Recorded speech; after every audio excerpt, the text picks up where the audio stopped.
नमस्कार, capital TV का खास शो वॉर ऑफ स्टेट्स देख रहे हैं आप। मैं हूं आपके साथ पूजा। हरियाणा एक बहुत इंपॉर्टेंट स्टेट जो कांग्रेस के हाथ से निकल गया। राहुल गांधी की बेवकूफियों की वजह से कांग्रेस हरियाणा में बर्बाद हो गई और हार को लेकर मंथन किया जा रहा है। नेता एक दूसरे पर हार का ठीकरा फोड़ रहे हैं। साथ ही आज मल्लिकार्जुन खड़गे के आवास में कांग्रेस पार्टी की मीटिंग हुई। हार को लेकर चर्चा हुई। मीटिंग में राहुल गांधी भी शामिल हुए और बताया जा रहा है कि कांग्रेस पार्टी एक फैक्ट फाइंडिंग कमेटी बनाएगी जो सभी उम्मीदवारों से बात करेगी। कमेटी की रिपोर्ट के आधार पर आगे की कार्रवाई की जाएगी। पर हरियाणा की हार को देखकर झारखंड में हेमंत सोरेन भी डर गए हैं और अलर्ट भी हो गए हैं। हेमंत सोरेन ने फटाफट दिल्ली का दौरा किया और राहुल गांधी से मुलाकात की। बताया जा रहा है कि मीटिंग में कांग्रेस और जेएमएम के बीच सीट शेयरिंग को लेकर बातचीत हुई। साथ ही महाराष्ट्र में भी चुनाव होने हैं, वहां भी हलचल काफी तेज है। तो हरियाणा में हार पर मंथन, झारखंड में हार से डरे हेमंत सोरेन और महाराष्ट्र में भी किचकिच। तो आज इन्हीं मुद्दों पे चर्चा करेंगे। मेरे साथ स्टूडियो में मौजूद हैं कैपिटल टीवी के editor in chief doctor Manish Kumar और एग्जीक्यूटिव एडिटर राजीव जी। सर, आप दोनों का बहुत बहुत स्वागत है। धन्यवाद। हरियाणा में कांग्रेस की करारी हार, आज हार को लेकर मंथन भी किया गया, एक मीटिंग हुई है। क्या है कांग्रेस पार्टी की आगे की रणनीति? रणनीति बिल्कुल साफ है कि फैक्ट फाइंडिंग कमेटी बना लो और हार का ठीकरा राहुल गांधी प्रियंका वाड्रा से हटा करके किसी और के ऊपर डाल दो। यही तो स्ट्रेटजी है। आपने एक मीटिंग बुलाई, रिव्यू मीटिंग। इतने दिनों से राहुल गांधी तो सोनिया गांधी, कुमारी शैलजा के पीछे लगी हुई थी। इतने दिनों से बात सुरजेवाला की हो रही थी। खड़गे साहब ने सबको न्योता दिया, इन दोनों को बुलाया ही नहीं। ये क्या मतलब है? आपने इनवाइट तक नहीं किया। मतलब साफ है, इन दोनों को बलि का बकरा बनाया जाएगा। उम्मीदवारों से क्या बात करनी है? आपके नेता नहीं है, आपका कोई सेंटर नहीं है जहां से सारा कैंपेन को कंट्रोल किया जा रहा था। आपने दो लोगों को बाहर करके, इसका मतलब यह है कि राहुल गांधी सिर्फ मीठा मीठा चखना चाहते हैं। कि आपने हुड्डा के हाथ में सारा कमांड दे दिया। आपको पूछना चाहिए हुड्डा से, और यह हुड्डा ने क्या किया, नहीं किया, क्या गड़बड़ी हुई, ये कौन बताएगा? ये तो शैलजा बताएंगी और सुरजेवाला बताएंगे। आपने दोनों को ही मीटिंग से बाहर कर दिया। तो तीन चीजें जो समझ में आ रही है होगी। एक, ये कहा जाएगा देखिए बीजेपी जीती नहीं, ये कांग्रेस पार्टी के अंदर ही कुछ गद्दार पैदा हो गए थे, उसकी वजह से दिक्कत हुई। नंबर 2, ईवीएम खराब है। और नंबर 3, जो सबसे इंपॉर्टेंट सवाल है, जो राहुल गांधी के माइंडसेट और आगे आने वाले चुनाव में इसका असर इंपैक्ट देखा जाएगा कि क्या जो इंडी गठबंधन के और लोग थे, जैसे आम आदमी पार्टी थी, उसके साथ गठबंधन बनाने से हम ये हार को रोक सकते थे या जीत सकते थे, हाँ या नहीं। यही फैक्ट फाइंडिंग कमेटी लेकर के आएगी। राहुल गांधी कह देंगे कि भाई ऐसा है, आम आदमी पार्टी को गाली दो।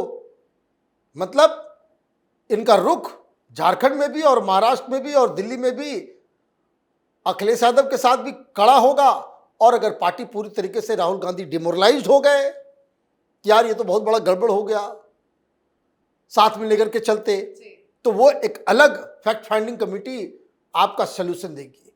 पॉलिटिकल पार्टीज को फैक्ट फाइंडिंग कमेटी बनाती है ना, और वो भी इस तरह के राहुल गांधी आदमी जैसे आदमी के सामने, वो तो पहले से ही उनको डिक्टेट दे दिया गया होता है कि भाई आपको क्या करना है। लेकिन दिख रहा था आज बौखलाहट, राहुल गांधी मीटिंग में चीख चिल्ला रहे थे। लेकिन सर, ये कोई पहली बार नहीं है, ऐसे कई राज्य हैं जो कांग्रेस पार्टी के हाथ से निकला, हार पर मंथन किया गया, फैक्ट फाइंडिंग कमेटी का भी गठन हुआ। इस बार भी वही रणनीति कांग्रेस पार्टी अपना रही है।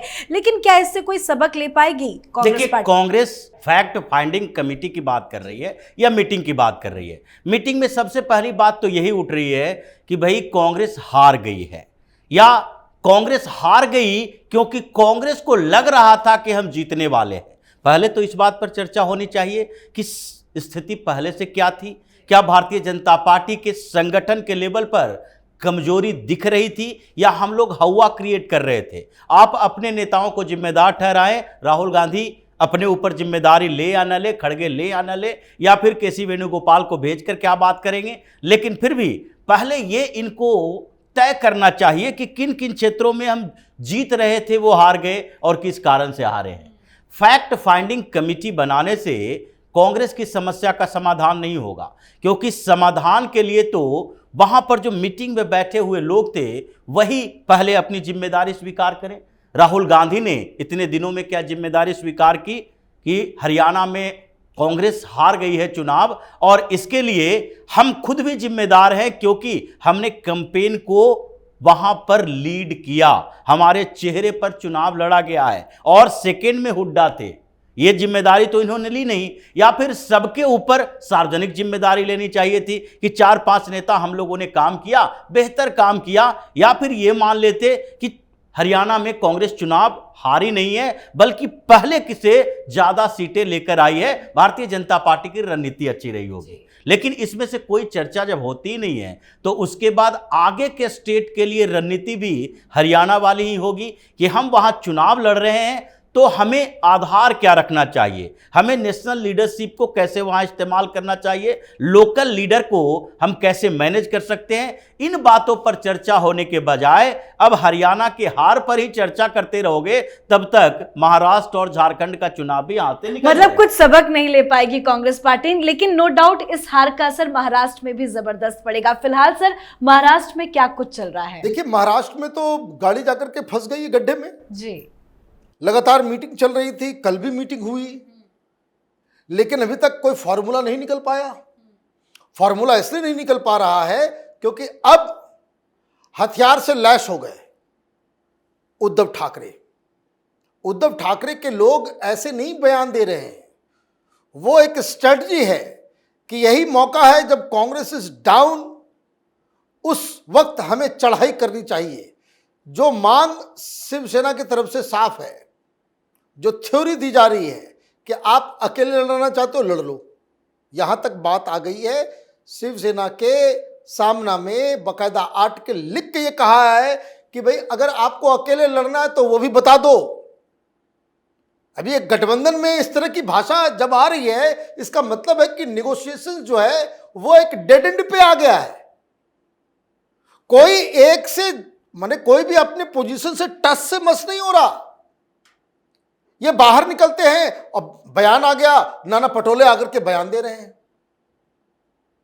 बयान जो शिवसेना की तरफ से आया, उद्धव ठाकरे गुट की तरफ से जो आया, नाना पटोले ने बाकायदा एएनआई को बुलवाया और एएनआई को बुलवा करके ये बयान दिया कि जो शिवसेना जो कर रही है वो ठीक नहीं है। आप भारतीय जनता पार्टी की तारीफ क्यों कर रहे हैं भाई? देखिए, भारतीय जनता पार्टी की भी तारीफ करने लग गए कि बड़ा अच्छा लड़ा हरियाणा के अंदर, उनका संगठन बड़ा मजबूत है। कहने का मतलब ये कि कांग्रेस पार्टी अच्छे ढंग से नहीं लड़ सकती और कांग्रेस पार्टी का संगठन खराब है। राजनीति में जब आप कुछ बोलते हैं उसका निशाना कुछ और होता है, और आपने क्या थ्योरी अब इख्तियार कर लिया है? वो इख्तियार इसलिए कर लिया है ये थ्योरी कि आप अगर चीफ मिनिस्टर का उम्मीदवार खड़ा नहीं कर सकते हो तो चुनाव हारोगे, इसलिए आप हरियाणा हारे हो। नंबर 1। नंबर 2 कि अगर आपने अकेले लड़ना है तो आप तो कभी नहीं जीत सकते, आपको अपने सहयोगियों के साथ मिलकर चलना पड़ेगा। ये दबाव ममता बनर्जी भी दे रही है उधर से बयान में, उसकी पार्टी से अखिलेश यादव भी बयान दे रहा है, केजरीवाल भी बयान दे रहा है, इधर से सारे लोग मिलके कांग्रेस पार्टी के ऊपर धावा बोल दिया है। तो ये देखिए, मुझे लग रहा है कि Congress party they are caught in a catch 22 situation. ये कैच 22 सिचुएशन क्या है कि एक तरफ गड्ढा, दूसरी तरफ खाई। अगर आप कॉम्प्रोमाइज करोगे, ये कॉम्प्रोमाइज कहां से होगा? राहुल गांधी के पास से होगा कि नहीं भाई चलो उद्धव ठाकरे को मुख्यमंत्री बना दो और ज्यादा सीट भी दे दो, जो उसकी डिमांड है, तो कांग्रेस पार्टी टूटेगी। और कांग्रेस पार्टी अपनी जिद पे लगी रही कि नहीं, हम बाद में मुख्यमंत्री डिसाइड करेंगे और ज्यादा सीट हमारा होगा, तो ये उद्धव ठाकरे कोई दूसरा रास्ता न अपनाएंगे, ये गठबंधन टूट जाएगी। तो ये एक तरफ गड्ढा एक तरफ खाई वाली जी। और हेमंत सोरेन तो सीधा दिल्ली में ही आके उन्होंने धावा बोल दिया है। जिस तरह से कांग्रेस पार्टी हारी, भागे भागे वो दिल्ली आ गए और बताया जा रहा है और उसकी तस्वीर भी सामने आई है, हेमंत सोरेन ने राहुल गांधी से मुलाकात की, सीट शेयरिंग को लेकर कुछ चर्चा हुई है। देखिए, सीट शेयरिंग को लेकर अभी कोई चर्चा नहीं है, ये बात कही जा रही है और हेमंत सोरेन ये बताने की कोशिश इनके कांग्रेस के लोग कर रहे हैं कि वो आए थे यहां पर सीट शेयरिंग की बात करने के लिए। अभी चुनाव की घोषणा नहीं हुई है और सीट शेयरिंग का फार्मूला डेवलप होने में अभी टाइम लगेगा, लेकिन वो आए थे यहां लेटर लेकर, वो आए थे यहां कुछ पॉइंट लेकर। राहुल गांधी से क्लियरिटी चाहिए उनको। जिस तरीके से पिछले 10 दिनों के अंदर राहुल गांधी की पार्टी और हेमंत सोरेन की पार्टी यानी कि कांग्रेस और जेएमएम के बीच में झारखंड के अंदर चल रहा है और प्रधानमंत्री नरेंद्र मोदी का ध्यान झारखंड के ऊपर है। वहां पर हेमंत विश्वकर्मा पहले से चुनाव प्रचार कर रहे हैं। पूरे झारखंड के अंदर वही मुद्दा सामने आया है, हिंदुओं को एकजुट होना पड़ेगा। और जिस तरीके से अब हिंदुत्व की राजनीति भारतीय जनता पार्टी कर रही है, ये 2024 के लोकसभा चुनाव से पहले वाली स्थिति नहीं है, ज्यादा एग्रेसिव हो गई है।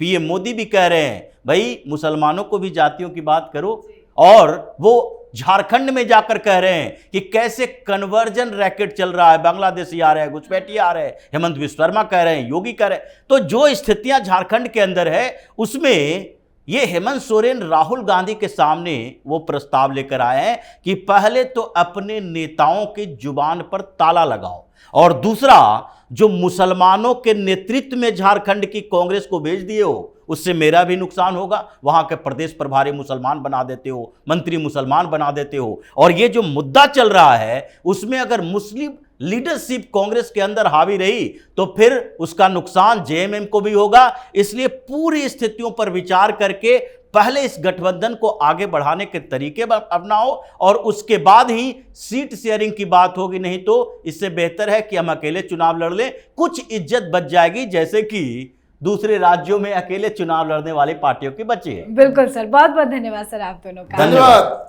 तो हरियाणा को लेकर कांग्रेस पार्टी बुरी तरह से फंस गई है। हरियाणा विधानसभा चुनाव में हार के बाद कांग्रेस बुरी तरह से बौखला गई है। हरियाणा की हार के बाद उद्धव ठाकरे और उमर अब्दुल्ला ने आपसे गठबंधन नहीं करने के लिए कांग्रेस को आड़े हाथों लिया है। हर बड़े नेता कांग्रेस को भला बुरा कह रहे हैं। तो झारखंड में हेमंत सोरेन सीट शेयरिंग को लेकर कांग्रेस को लेकर आड़े हाथों ले लिया है, तो वहीं महाराष्ट्र में भी कांग्रेस का खेल बिगड़ता नजर आ रहा है। तो हरियाणा के बाद बाकी राज्यों में भी कांग्रेस का सफाया नजर होता दिख रहा है। इस पर आप अपनी राय कमेंट करके जरूर लिखिएगा। देखते रहिए कैपिटल टीवी। नमस्कार।